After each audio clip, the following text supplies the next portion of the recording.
2.5 years ago, I became ill.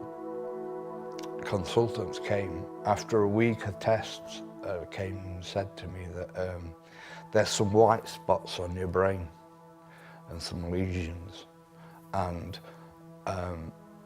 it's MS. Some days I can't even get up out of bed. Even if I get to bed, I'm in a lot of pain, a lot of swelling. My feet and my bottom of my leg continually swollen. I went to a specialist 2 days ago, and the report from him was that it's not getting any better, it's actually getting worse, it's progressing. I'm having too many relapses, so they're hopefully trying to get me on a treatment that will reduce the progression of it. So that's where I'm at with that at the moment. I was brought up in foster care. I was always a good kid. I got to around the age of 6, and we used to have an old sweet settee, and it was full of bobbly bits, and I was always picking and flicking bits across the carpet. And my mum said to me, she went, "You either get in that other room and learn the organ, or I'm learning you how to knit." So there was no way I was knitting. So then that's when I started learning music.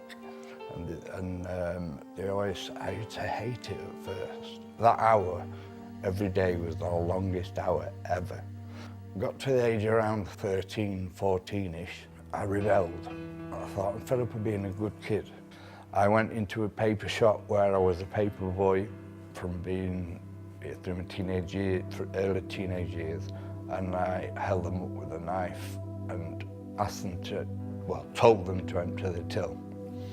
I got away with 40 quid, and I wasn't 2 minutes down the road, police car behind me, pulled me up, arrested me, and I just said, you know what, it was me.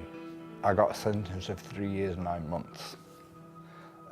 I could see other inmates having money sent in, so you could buy tobacco, you could buy shower gels, you had to buy everything from the prison shop. And I was left with nothing. I didn't know what to do. And one day someone told me about chapel. Get down chapel, you get a cup of coffee, some biscuits, just get to chill out. And I noticed out the corner of my eye that there was an organ sat in the corner of the chapel. So I said to the chapel orderly, I can play that. And he went like, yeah, all right. I said, no, seriously, I can play. So after the service, they pulled it out, and I played something like, I would do like to be beside the seaside kind of thing. And they were like, wow, I'll pay you £2 a service. And I started hearing about a God that could change everything, that could make you new, just wash you fresh, born again. So I asked the vicar, and he said, yeah, God can really do that. So I started going to early morning prayer groups, and I played each one of those. So that was Monday, Tuesday, Wednesday, Thursday, Friday. That was £10, plus me £8 before. I was on a mint, £18 a week.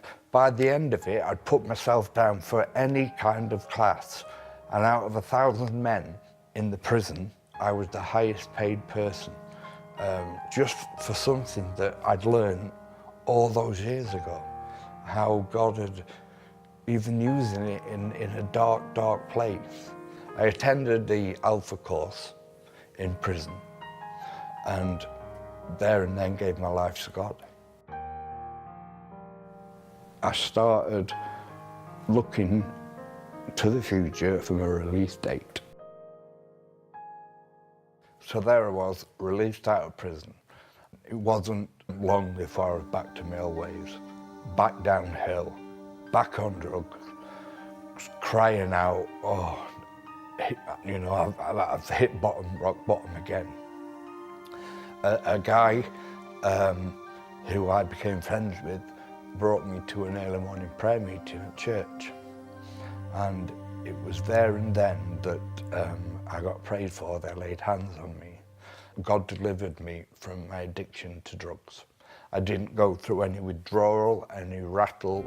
I was clean, fresh, new, and I knew then that I'd had an encounter with God and started really worshipping, really understanding what worship is, really understanding that all those years ago, that when I was 6 years old, that God had ordained all that through this.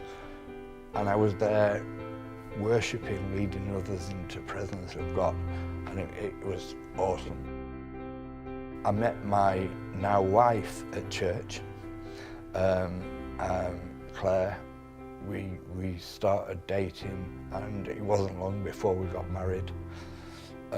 Within 6 weeks of us being married, we was out in Sierra Leone on a mission, laying hands on thousands and thousands of people, praying for the sick, seeing God do miraculous things there and then right before us.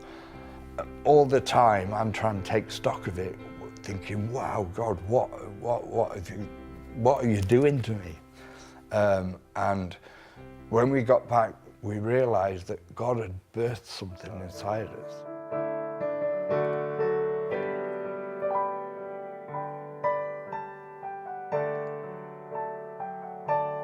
And some days, you know, all I want to do is just worship.